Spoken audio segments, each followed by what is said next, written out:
Good day to everyone. As always, welcome to our weekly market update provided by SE Securities. As always, we'll be taking you over what happened over the past week with regards to the stock market, the local economic news, try and tap into some of the news circulating the secondary market, as well as the global commodity market and how it pertains to certain stocks in Sri Lanka, as well as doing a brief roundup of the global market news.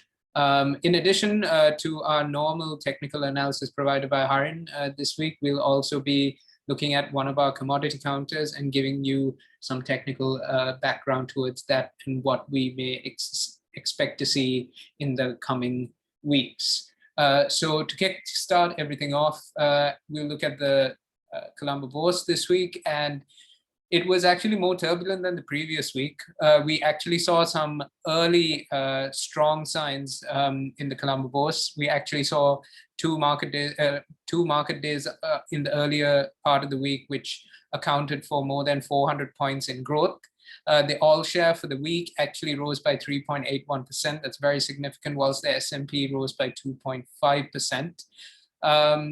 Most of the like we said, the bourse did witness somewhat of a topsy-turvy week, with Monday witnessing the commencement of the delivery versus payment mechanism, or the DVP. And as there were some teething problems there, it only resulted in the market being open for 1 hour on Monday. The Tuesday and Wednesday actually saw the bourse gaining over 400 points, as I mentioned before, which was actually a 5-month high. The charge was, again, primarily led by index-heavy counters such as Expo and LOLC. In the case of Expo actually this week became the second most valuable company in terms of market capitalization by overtaking JKH and CTC. The buoyant momentum during the early part of the week was despite ongoing fears of COVID peaks in the country. The bullish nature of the market was actually driven primarily on the back of local demand, in particularly a combination of institutional and high net worth investors. The net foreign outflows actually still did come in this week and came in at 356 million. The next week or so we maintain remains crucial. So from our aspect, we see as the fallout. So during this week, finally, the central bank did do a policy rate revision, which is why we did see a dip in the market on Thursday and Friday. The revision was announced late on Wednesday night. Now, we do expect some fallout from the policy rate revision to hold. However, we may not feel it as much, as this was a small increase. It was a 50 basis point increase in the policy rates. However, we do cite that we expect policy rates to go up further in the future, given the country's much maligned forex reserve situation and the fact that it doesn't seem to be getting any better. The key risk factor is that the unclear nature as to whether there will be further lockdowns occurring in the country. Well, at the timing of writing this report, that was the notion. However, we now do know that there is a lockdown enforced, effective from tonight at 10 p.m. So Monday will be somewhat of an interesting day to see whether or not this trend continues. In terms of some of the economic news surrounding the market, policy rate revision moot unless price ceilings are also removed. Now, as we mentioned on Wednesday, the central bank revised up their policy rates, maintaining that they had been maintaining for over the past year, a very accommodative stance that had been in the backdrop of the pandemic. Now, the standard deposit facility rate, or SDFR, and the standard lending facility rate, or SLFR, had been increased by 50 basis points, which resulted in the SDFR going up to 5%, while the SLFR went up to 6% respectively. The policy revision comes as a positive signal. The increase, however, must go in tandem with the removal of ceilings in T-bill auctions and injections. That must be halted, as any rate hike will not stem the flow of the reserve losses. The rate hike was primarily implemented to stem forex losses and ease inflationary pressures. However, as we did say that the price ceilings do need to be removed, the central bank did actually reiterate on Thursday that they will continue to keep price ceilings for T-bill auctions for a while. Sri Lanka actually entered into a 61.5 billion term facility agreement with the China Development Bank. This is on top of the 1.5 billion US dollar swap the country entered with the People's Bank of China. And in terms of other news, a leading diplomat highlighted that Sri Lanka is not currently fully utilizing the GSP Plus scheme on top of the risk that we are actually running on course to actually losing it. It was highlighted that Sri Lanka might lose the GSP scheme due to non-compliance toward international conventions and standards. Furthermore, apparel players lose out on the benefit based upon the country of origin criteria, as most of the fabric manufacturing does not actually take place locally. Additionally, we need to diversify our good range. This was something that was cited again by that diplomat, as we currently only cater to 10 out of the 27 countries available within the framework. Moving on, in terms of the secondary market, following on from the story of the central bank's new hawkish policy stance, as we did mention, that they are looking to continue with the ceiling rates on treasury auctions for some time. Despite hiking the policy rate, the ceiling rate this week was at 5.38%, at which point 64% of the auction actually failed. As we have stated prior, any expected benefit from the rate hike would be completely nullified by the ceiling rates on treasury auctions. Sri Lanka actually did fail to sell another 54.8% of a 53.5 billion auction, despite the ceiling rate operating at 5.38% post the policy revision. Majority of the traction for this auction was seen on the short tenor bills, whilst there were no bids for the 12-month bills. The Sri Lankan rupee actually weakened on the curb market to settle at around 227 to 228.5, up from 226 levels earlier this week. Meanwhile, bond yields rose marginally. In terms of the commodity counters, oil prices actually fell to a 3-month low after the US dollar strengthened. The prices were further driven down by concerns being stoked again on a slowdown in the global economic recovery effort, coupled with the fact that the Fed is now very much of the opinion that there will be stimulus cutbacks in the coming months. Gold prices also actually witnessed a weekly gain as fears of a global outbreaks drove the counter's price up. Copper, which we will actually delve into much more detail with our technical analysis, fell to a 4-month low this week, just hovering above the $4 per pound marker. This can be attributable to a weakening economic data coming out of China, coupled with the current situation of the global pandemic and the Fed expecting to reduce bond buying, which could drive down the US dollar. Aluminium actually saw a slight dip this week, as early week momentum saw the commodity price actually hit $2,644 per ton, before it retracted and finished off at $2,544 US dollars per ton.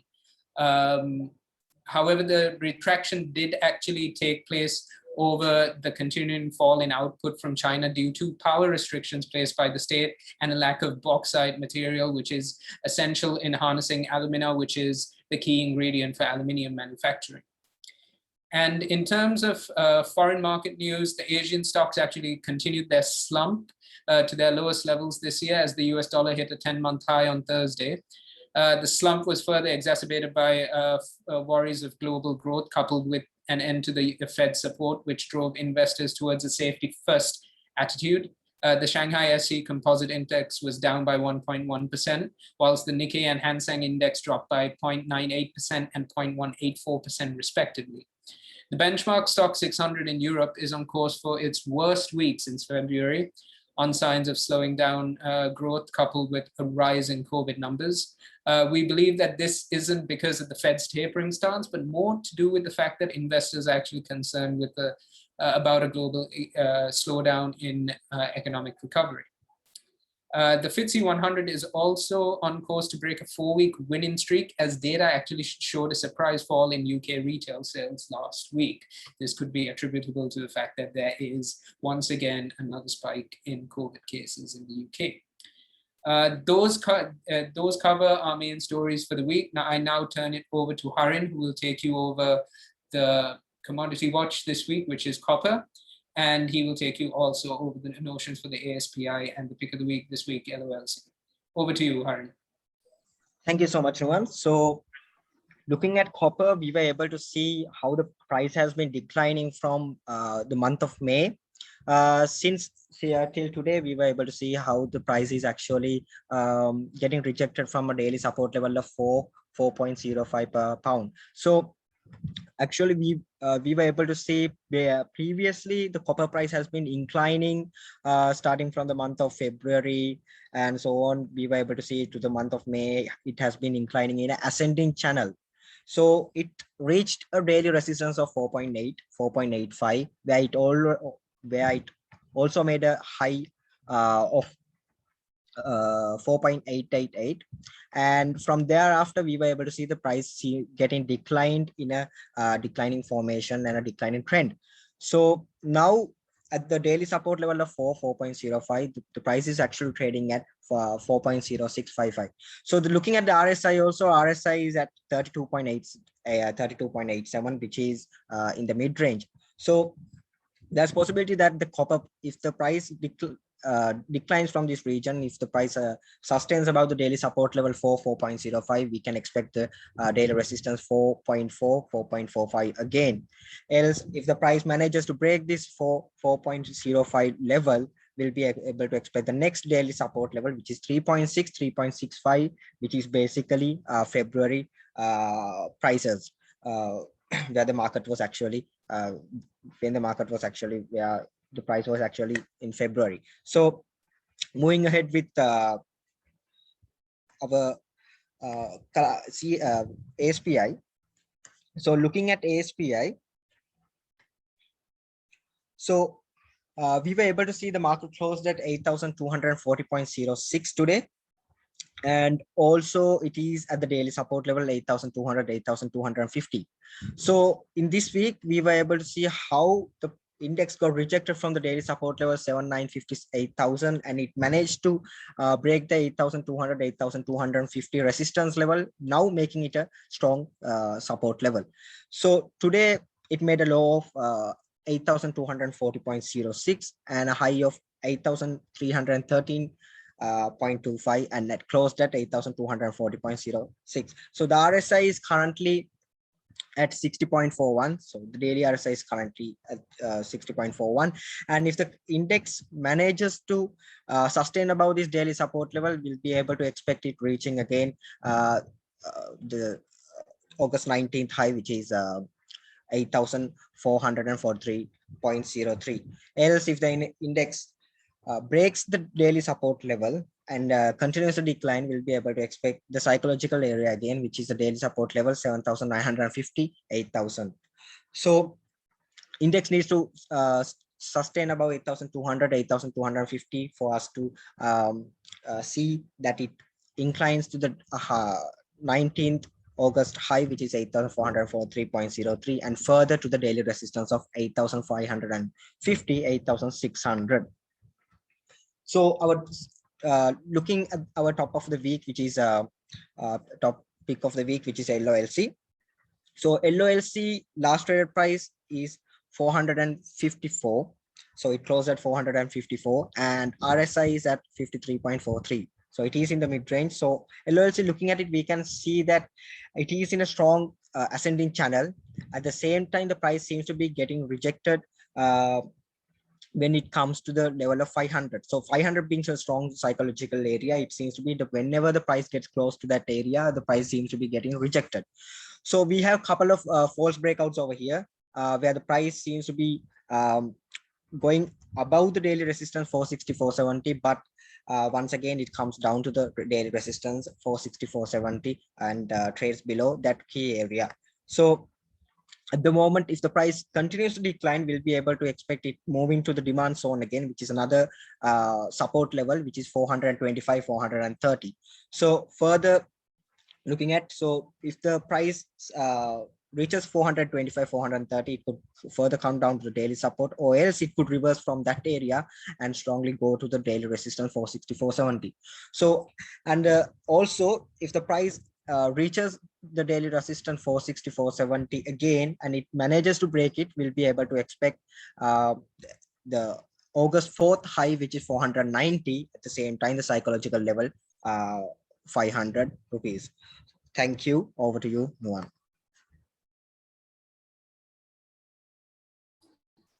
Thanks, Harin. And as always, you guys can catch us or catch this report as we do mail it to our client base with us. Sorry.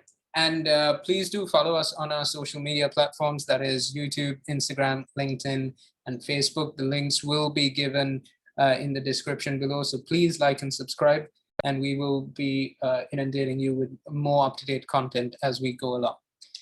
Thank you everyone for joining this week.